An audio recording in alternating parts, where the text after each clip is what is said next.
m'appelle Charlotte, j'ai 28 ans. Je suis l'heureuse propriétaire d'un Renault Master L2H2 que je vais emmener partout sur les routes d'Europe pendant un an. Dans cette vidéo, je vais vous expliquer comment bien préparer le fourgon avant d'attaquer l'isolation. Alors d'avance, je m'excuse pour peut-être le manque d'entrain et le manque de fluidité. C'est les premières vidéos, c'est le manque d'habitude, c'est un peu la gêne. Mais en tout cas, si vous avez des questions à me poser parce qu'il manque des informations ou je n'ai pas été assez précise, n'hésitez pas à me poser des questions dans les commentaires. Et je mettrai en barre d'infos tous les blogs et vidéos ou chaînes qui m'ont inspiré pour cette première étape.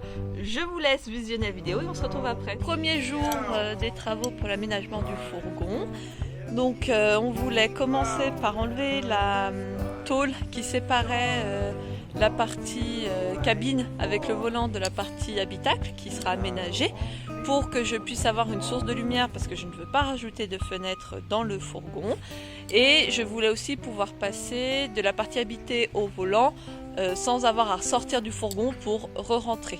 Donc Valentin s'y attelle, je l'aide un peu et ensuite on va enlever tout ce qu'il y a sur les murs, les restes de bois, il y avait des tasseaux qui étaient mis au plafond, dénuder les portes, voilà, on dénude complètement le fourgon pour qu'il n'y ait plus que de la tôle pour pouvoir passer après à la partie nettoyage. Préciser que ce n'était pas du tout prévu qu'on commence aujourd'hui, ce qui explique mes magnifiques boucles d'oreilles et cette tenue pas appropriée avec mes chaussures toutes blanches qui ne resteront pas bien longtemps.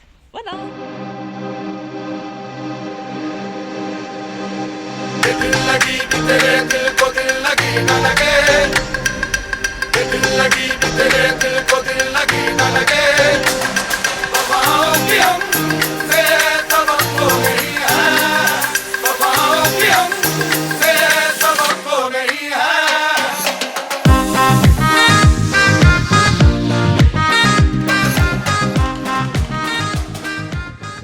J'attaque le deuxième jour dans le van.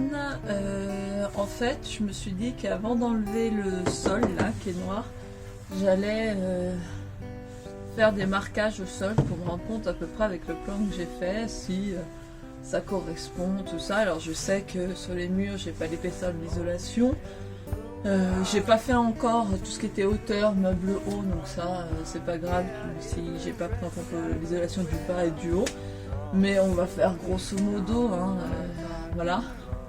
Mais je me suis dit que ce serait bien, voilà, avant d'enlever le sol, que je me rende compte un petit peu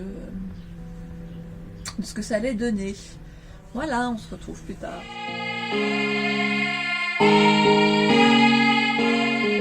Alors j'ai terminé les plans au sol. Et comment dire, je pense qu'il va falloir revoir certains trucs parce que c'est pas folichon. Je vous montre tout ça. Donc ici ce serait l'espace juste pour rentrer. Là une banquette avec tout ce qui est électrique à l'intérieur. Ici une table, un petit siège, l'espace salle de bain WC, l'espace cuisine et juste ici l'espace lit. Alors je vous retrouve dans ma voiture pour ce résumé du troisième jour, mais j'avais oublié de filmer et je me dis que je préfère le faire avant d'oublier. Donc aujourd'hui c'était grand nettoyage de printemps. Cléa et Valentin sont venus m'aider pour nettoyer de fond en comble le fourgon, alors avec éponge, serviette microfibre, vinaigre blanc et puis beaucoup d'huile de coude. Donc demain je pense que les courbatures vont se faire ressentir, mais bon c'était nécessaire pour que je puisse ensuite passer la peinture anti-rouille, traiter les quelques petits points de rouille qu'il y a au sol, mais ils sont pas nombreux, ça ne m'inquiète pas, et ensuite reboucher les trous existants avec du Sikaflex et du scotch aluminium. Donc ça, si je peux le faire, si mon corps me le permet, je le fais demain. Et ensuite, la prochaine étape, ce sera de percer de nouveaux trous pour les aérations hautes et basses. Et ensuite, attaquer l'isolation.